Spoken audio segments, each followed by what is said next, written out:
Good morning, my friends. Let's begin, as always, by taking a few more breaths. So if you will, exhale first and take a deep breath in. And let go. Another deep breath. Let go. One more collective breath. Breathe in. And let go. And so again, good morning and welcome for those of you who may or may not know me. Again, I am Reverend Elisha Christopher. I'm the spiritual director here at CSL Santa Cruz. My preferred pronouns are they and them, and my ancestors on my father's side come from Ireland and Scotland, and my ancestors on my mother's side come from Austria and Holland. So I just want to say once again, thank you for being here. We are now in a new month. It's March. I cannot believe it, but spring is springing. If you look outside, spring is happening. The flowers are starting to bloom. The leaves are starting to come out. It's getting warmer. Happy springtime. It's right around the corner. We made it through winter, almost.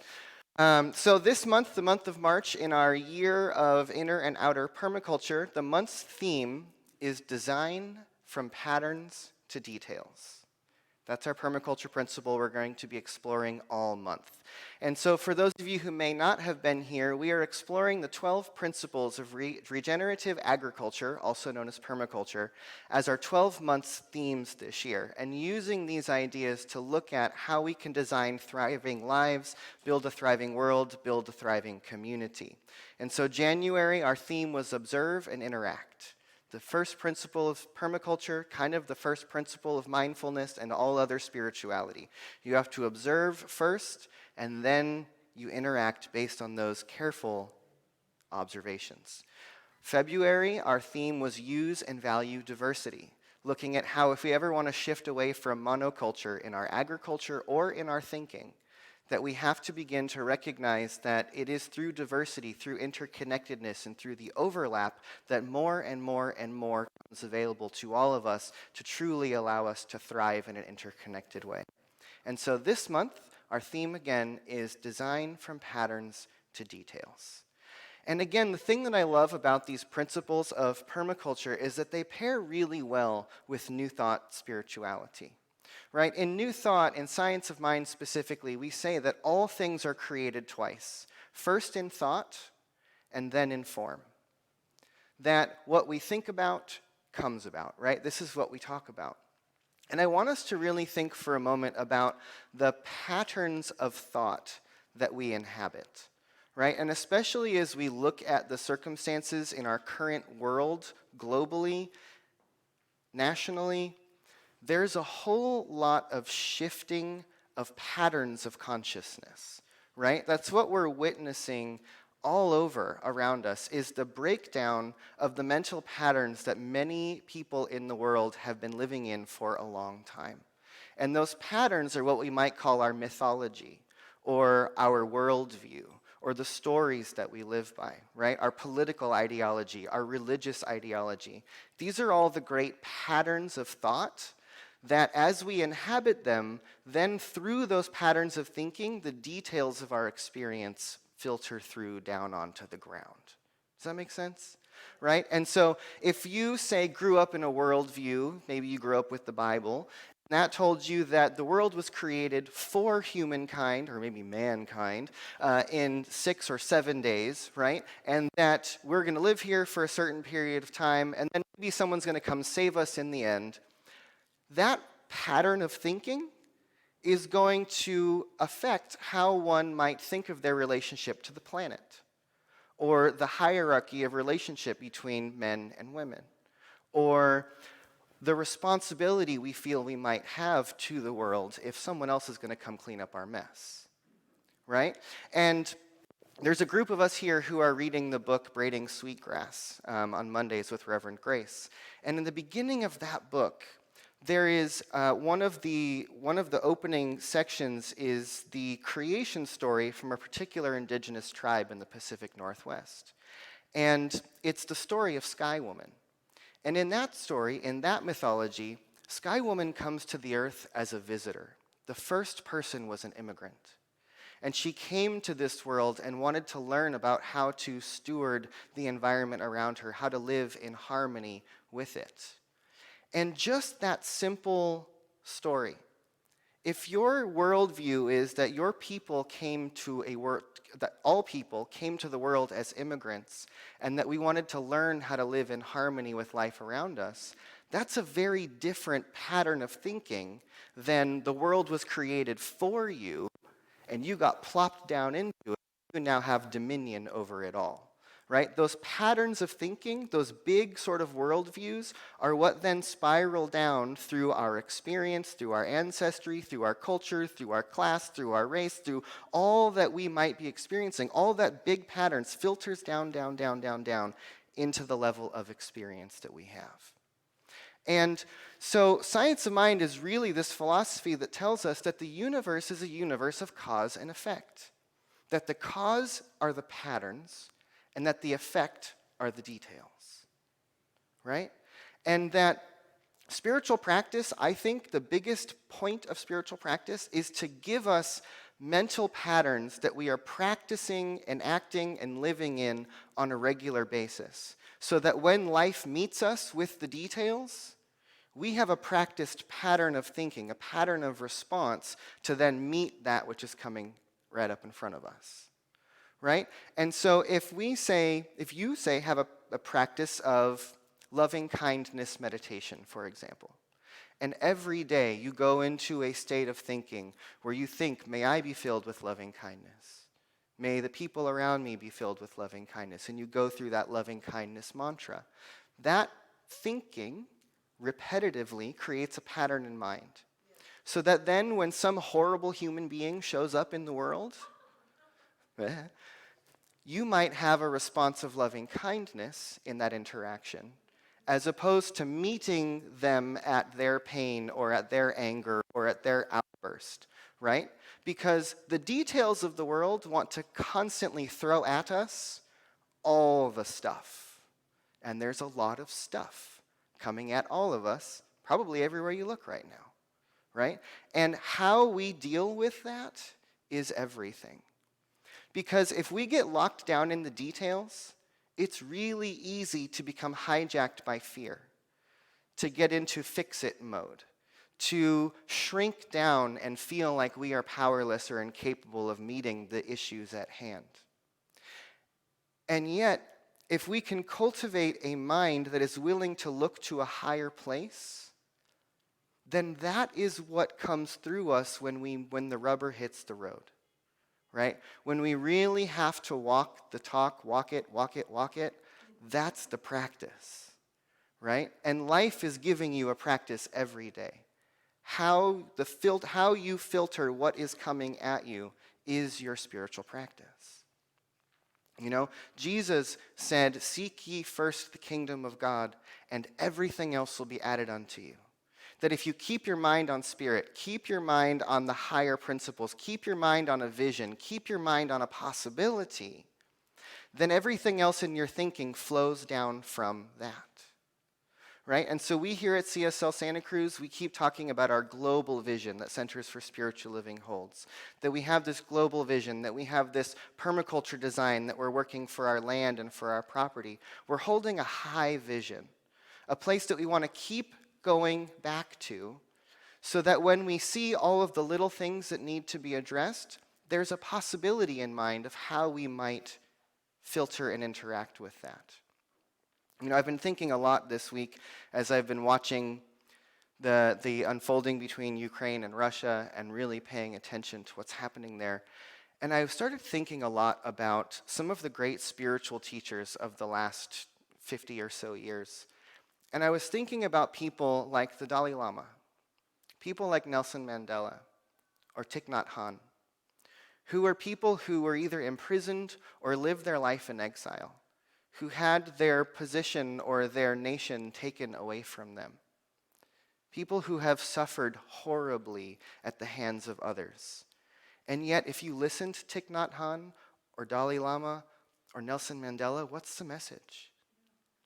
It's to hold your mind in love, to hold loving compassion, to hold on to kindness.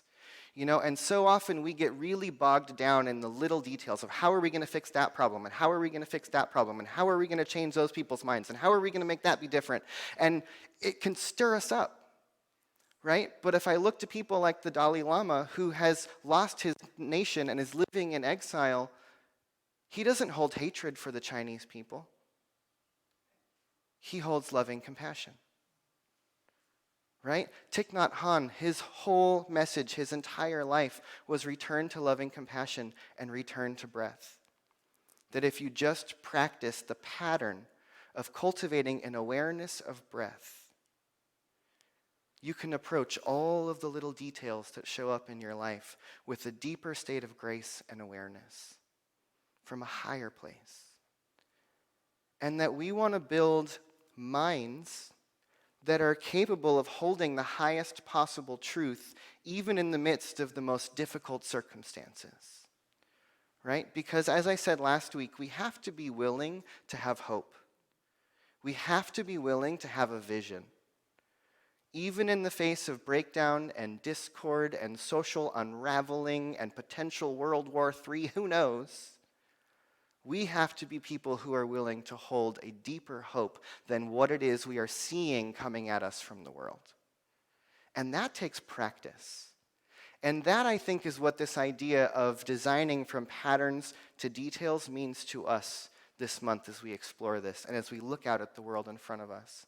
Because there are patterns of desire for power or desire for money, patterns of fascism, patterns of whatever we see rising up in the world. But there's also patterns of democracy. There's patterns of socialism. There's patterns of connection. There's patterns of healing that are available to us. And if we practice those, we contemplate those, we lift those up into our awareness, then that, again, becomes the lens that we look through when we see the hard stuff. Right? Because there is so much stimulus coming at all of us all the time that will take our breath away if we let it. And the invitation is then to return to the breath and to breathe. To breathe. Do that, would you? Breathe. Because in the breath there is a reminder that there is something greater than we are that is breathing each one of us. Right?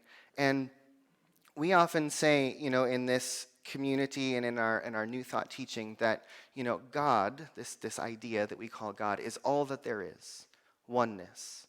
The field of infinite possibility. The one that lives and breathes and moves and has its being throughout the entirety of the universe. This is a pattern of thought. Right? If I say I'm going to look out and I'm going to say that there's one great pattern from which all things emerge, and that one is wholeness. That one contains peace and possibility. If I'm willing to hold that daily, then even again, when someone shows up and it's like, well, how is that supposed to be God?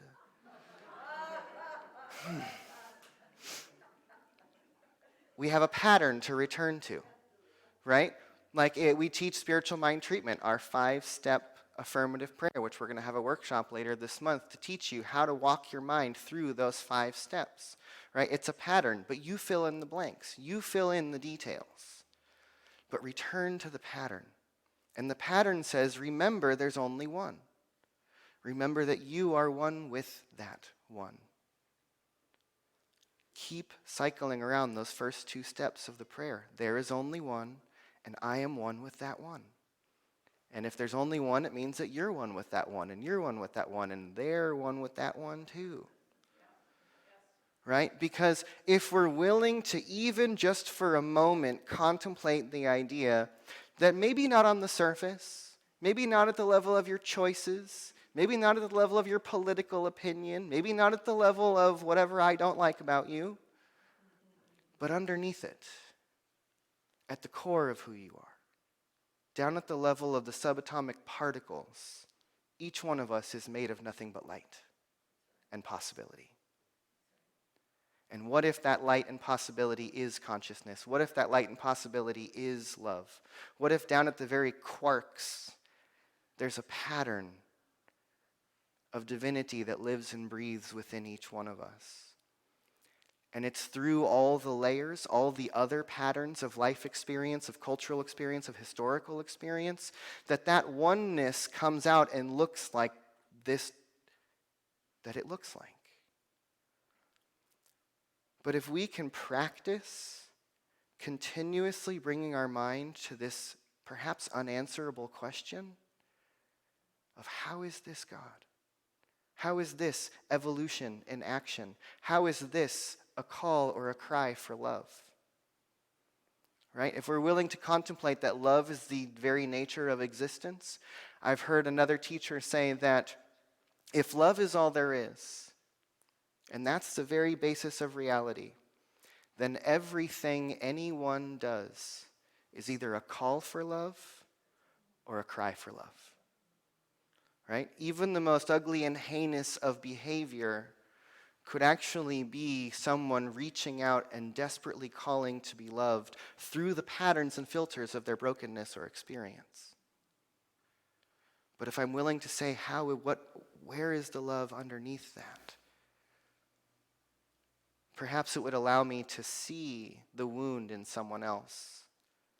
Or perhaps before I might have just wanted to make them wrong. To cultivate compassion instead of a knee-jerk reaction.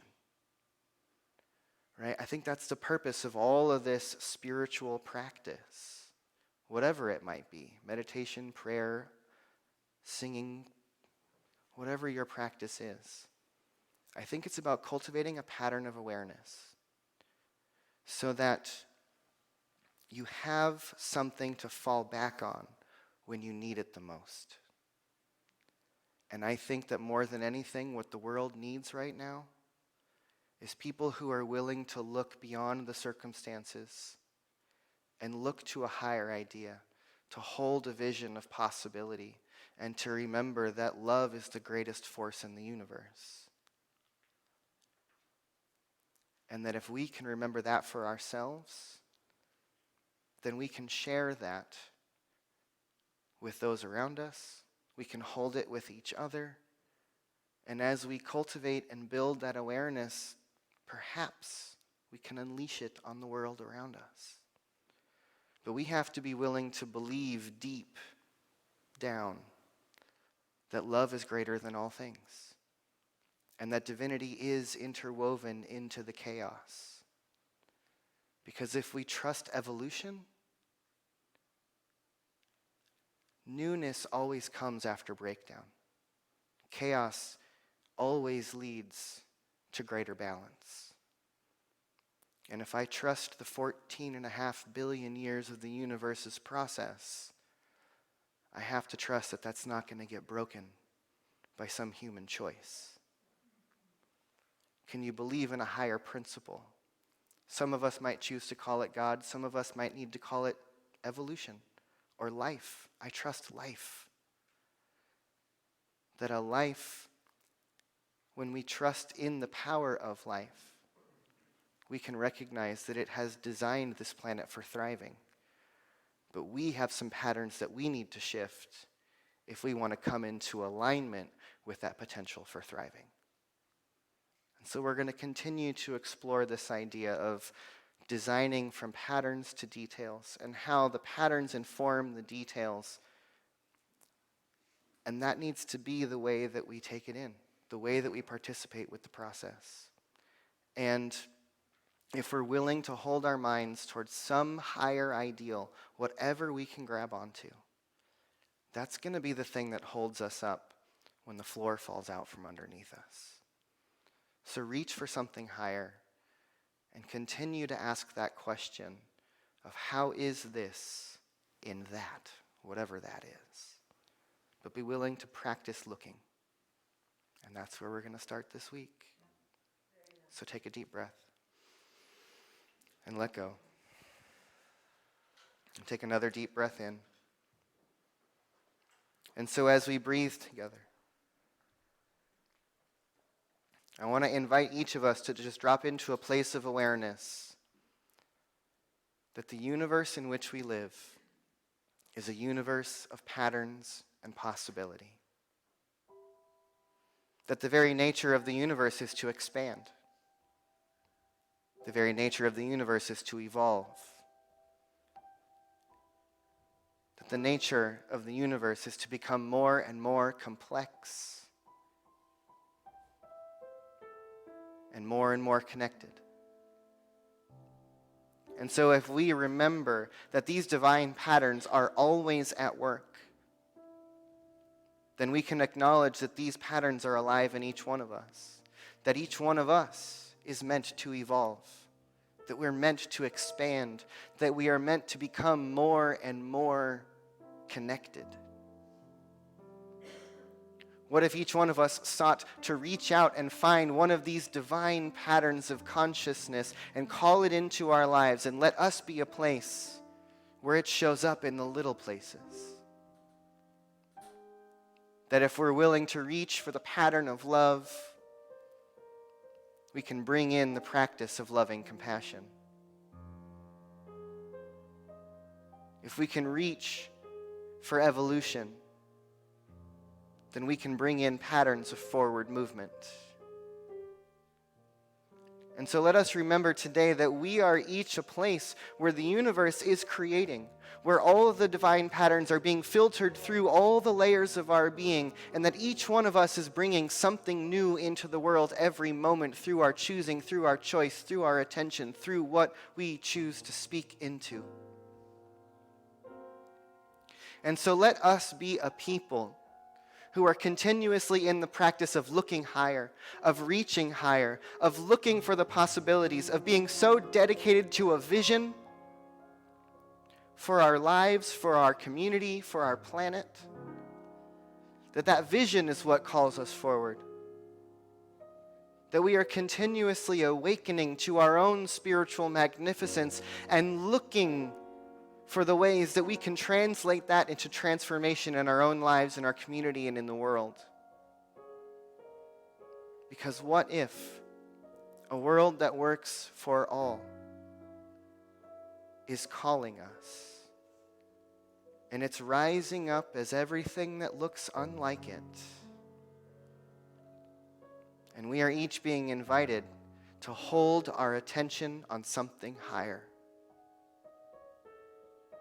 to be willing to be solid in our perception of the truth, in our perception of wholeness, so that we can live a life that brings about healing everywhere we go. And so for all of this and so much more, let us just be in gratitude. Let us be in joy for all that we have. And let us lift up all of those around our beloved planet, and know that the peace, that the stillness that we hold in this space is felt where it's needed. Because I know that there's only one of us here, and that one is life itself. And so as we hold this pattern of connection, of peace, and of oneness in this place, I know that it is available to anyone who needs it, anywhere in the world. And so for all of this and so much more, I just say yes. May our eyes be opened. May we look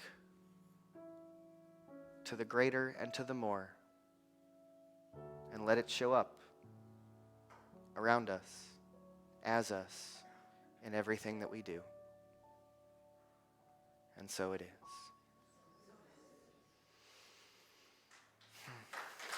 Thank you, friends.